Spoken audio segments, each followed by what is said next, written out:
Thank you very much. My name's Peter Bridgewater. I'm chair of Landcare ACT. I've done a number of other things in my life as well, and one of them was being director of the Australian National Parks and Wildlife Service in the 1990s. And to follow on from Wally's example, I was talking with the park manager one day about fire management in Kakadu, and he said, actually, I'd rather give Violet, that was a traditional owner, a box of matches and ask her to go and clean country than hire 20 PhDs in fire management. And that, spoke volumes, because the fire management in Kakadu had actually undergone quite a series of changes. But I'll touch on that in a minute. I gave a title to what I'm going to talk about, which was From Their Lordships to Anganu, from the Kalapuya to Zimbabwe, Fire in a Landscape as a Universal Phenomenon. And I think it's important to understand that, because almost every day these days, somewhere on the planet is actually on fire, the landscape, that is. And it's a pretty sobering thought. We see the more dramatic examples from time to time on the nightly television, but it's going on everywhere all the time. And it probably always was, but at different scales and in different intensities. And so what Wally was talking about in terms of cultural burns is something that Indigenous people on all continents have engaged in. And that's something we need to think about. This is not something that was just an Australian example. It just happened in Australia because we're a very fire-prone continent, but it was in every continent where there are Indigenous people. Fire was, in fact, the one way that people could, in a sense, as Wally said, be custodians of their landscape. We might use the word stewards of the landscape. And that's something we have to rediscover, whether we rediscover it through a better dialogue with our Indigenous First Nations people, or whether we do it through science. What we ideally need to do, as Sarah was just saying, is actually sit together and look at what both of these worldviews are actually telling us about how we manage the landscape. It's very important to understand that Canberra, our completely artificial capital put here by the resolution of the dispute between Sydney and Melbourne,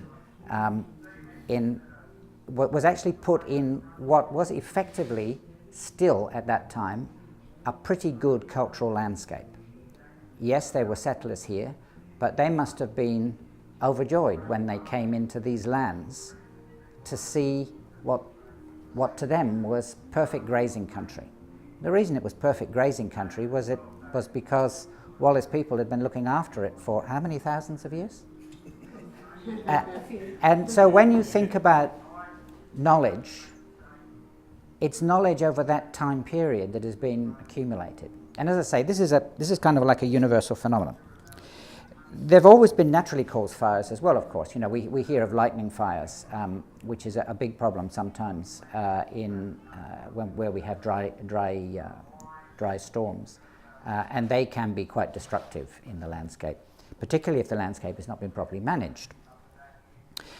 Volcanoes, it's not a problem here anymore, would have been 20 or 30 million years ago here, but not now. But in areas where there are volcanoes, of course, there are spontaneous fires caused by either volcanic ash or even lava coming out. And this is a phenomenon you can find in Hawaii, you can find it in New Zealand, you can find it in other areas where there are active volcanoes.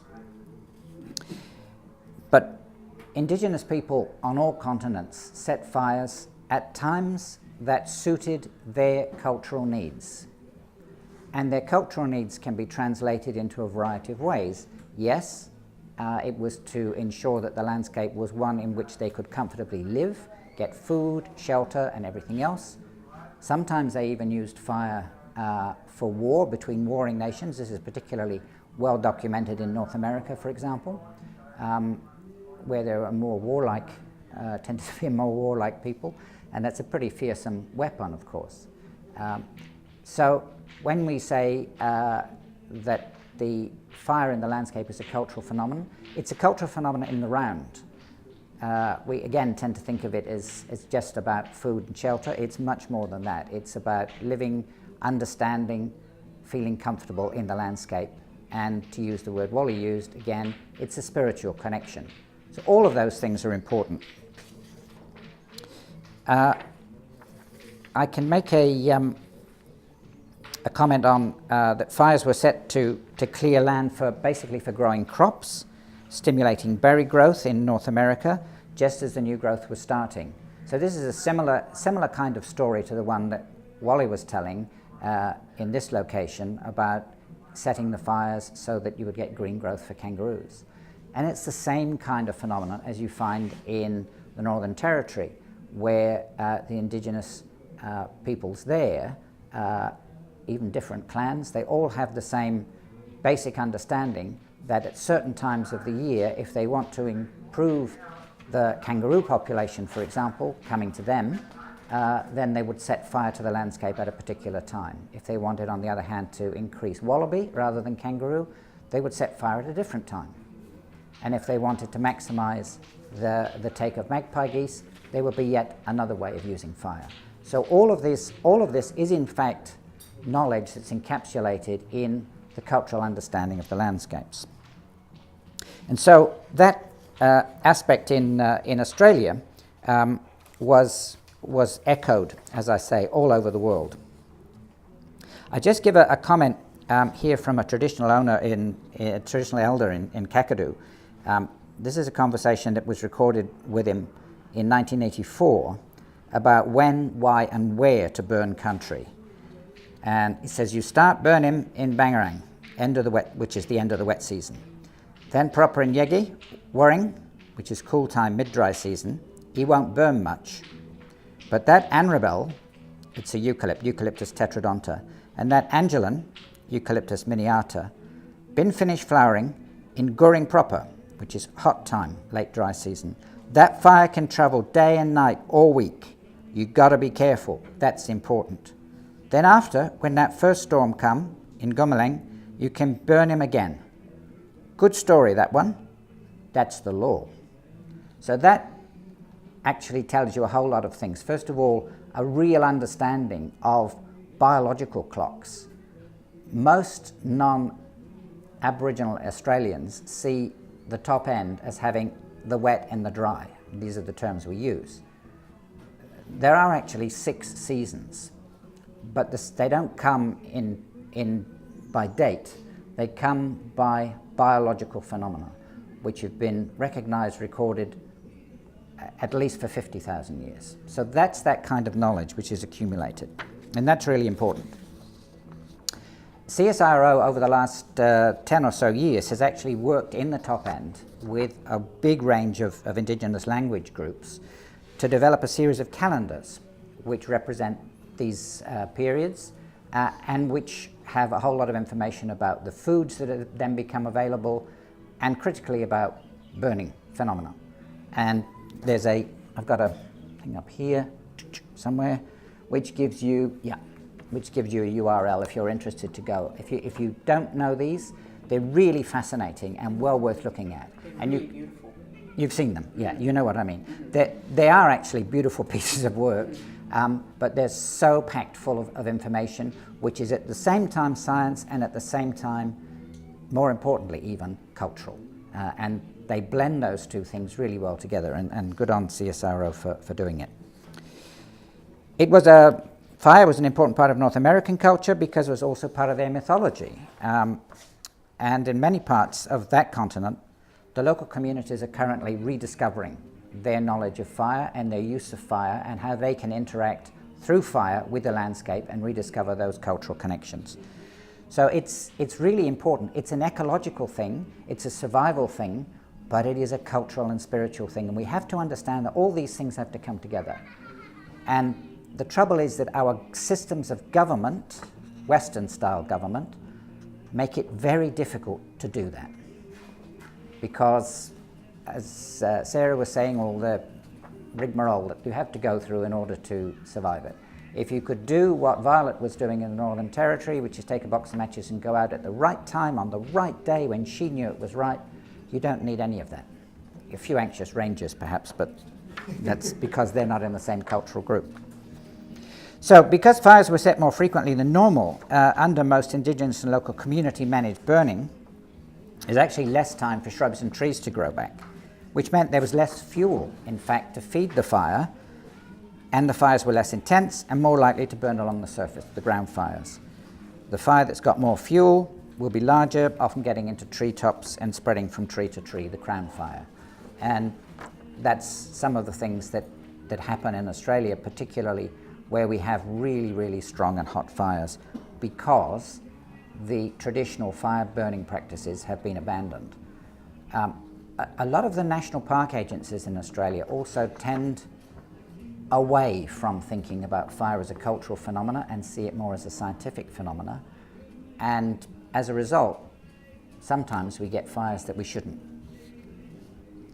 If we look at the basic key aim of firing among all Indigenous people around the world, that was to ensure a more variegated landscape, promoting diversity and resilience. This is a point that Sarah was making. The more diversity you have, the more resilience you have in the community. You've also heard, I'm sure, the phenomenon called slash and burn. This was common in Southern America and in Africa particularly, which is my reference to Zimbabwe. But slash and burn, it's our language. We use the term slash and burn, and this gives a kind of impression that the country was being trashed. No. That's not what they were doing. They were doing small burns to produce crops, to enable them to cope for a period in the land. When that was exhausted, they would move on and the country would recover, and they would rotate around the country in a similar but different way to the way that Wally was talking. So finally, their lordships. What did I mean by their lordships in my title? Well, even in the UK, there is traditional fire management. There are large areas of moorland and heathland which occur in Scotland, Wales, Northern England and Ireland. Many people think these are the natural look of these lands. Actually, they're not the natural look. They should be forests. But again, over about 10,000 years, all the trees have gone, and fire has been responsible in part for that, and is responsible for keeping those areas largely tree-free, and covered with a whole range of species, including heathers, Scotch heather particularly. And Scotch heather just happens to be the particular food that the grouse like. And of course, there's nothing their lordships in the UK like more than shooting grouse over a short season which begins on August the 12th. And it's very interesting that at the moment in the UK there's a huge argument being driven partly by conservation, partly by animal welfare, speaking with a conservation voice, about grouse shooting should not be happening, grouse moors are being mismanaged and misburnt. And this is a really difficult discussion, because there are in fact strong conservation benefits from burning for grouse, because one of the things that happens is that opens up the system, and there are large numbers of wading birds which in fact come into these open areas and are able to feed on the insects. Many of those birds are migratory, and they're also largely threatened. So you have this phenomenon where you have conservation on one side saying, actually this is not really working, you shouldn't be doing this, you're filling these birds with lead shot and so on, it's a cruel practice. And yet the practice has strong conservation benefits. It's a real dilemma, and one of the many dilemmas that exist around fire in the landscape.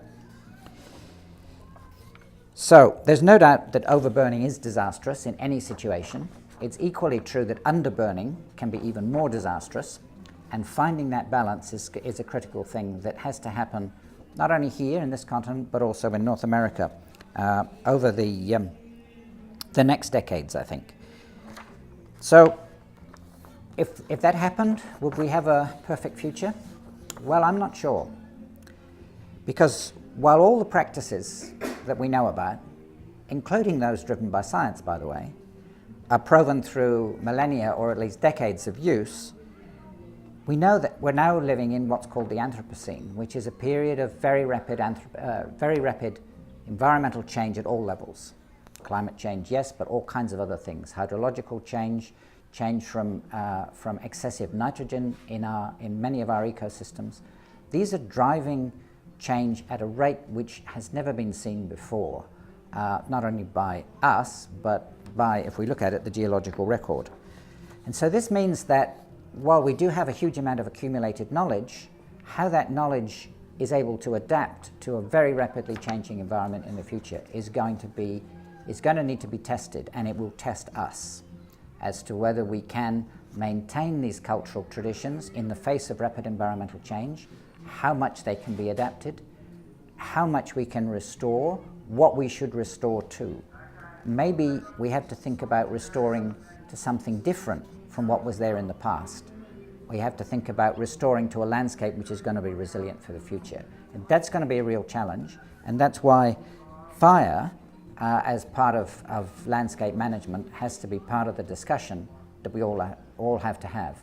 When Karen is in charge of the Molonglo land care, and land care is one of the key community-based activities across Australia, which is not unique. Some other countries have adopted it and some other countries have created slightly different systems.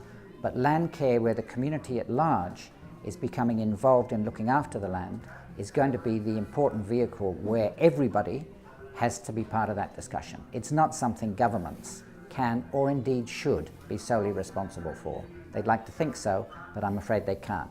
It's not something the science community is solely responsible for. They don't have all the knowledge. And it's something that Indigenous people have a huge reservoir of knowledge that may, in fact, be under threat from this rapid environmental change. So it means we all have to be talking. And, as Aboriginal people do, listen. Nobody has the right story. Everybody needs to listen to everybody else's story as we go into the future. Thank you.